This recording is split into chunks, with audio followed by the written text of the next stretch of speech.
রুমফোর্ডের Saint Edwards ওয়ের নিচ দিয়ে যাওয়া একটি পথ, যাকে আন্ডারপাস বলা হয়, সেখানে একজন 15 বছরের কিশোরী ধর্ষণের শিকার হয়েছেন। এই ভয়াবহ ঘটনা ঘটেছে 22 জুন রাত প্রায় 11:36 লন্ডন রোডের কাছাকাছি এলাকায়। মেট্রোপলিটন পুলিশ জানায়, তারা খবর পাওয়ার সঙ্গে সঙ্গে ঘটনাস্থলে পৌঁছান এবং ভুক্তভোগী কিশোরীকে সহায়তা করেন। তাকে এখন বিশেষ প্রশিক্ষণপ্রাপ্ত অফিসাররা সাহায্য করছেন, যাতে সে মানসিকভাবে কিছুটা স্থির হতে পারে।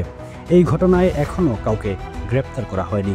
পুলিশ বলছে তদন্ত চলছে এবং এলাকায় নিরাপত্তা জোরদার করা হয়েছে। এ নিয়ে পুলিশ বলছে, আমরা জানি এই ঘটনায় এলাকার মানুষ ভীত ও চিন্তিত হয়ে পড়েছেন, তাই আমরা এলাকাতে বাড়তি পুলিশ মোতায়েন করছি যেন সবাই নিরাপদ বোধ করেন। এখন পর্যন্ত ঘটনার কোনো প্রত্যক্ষদর্শী বা সন্দেহভাজন ধরা পড়েনি।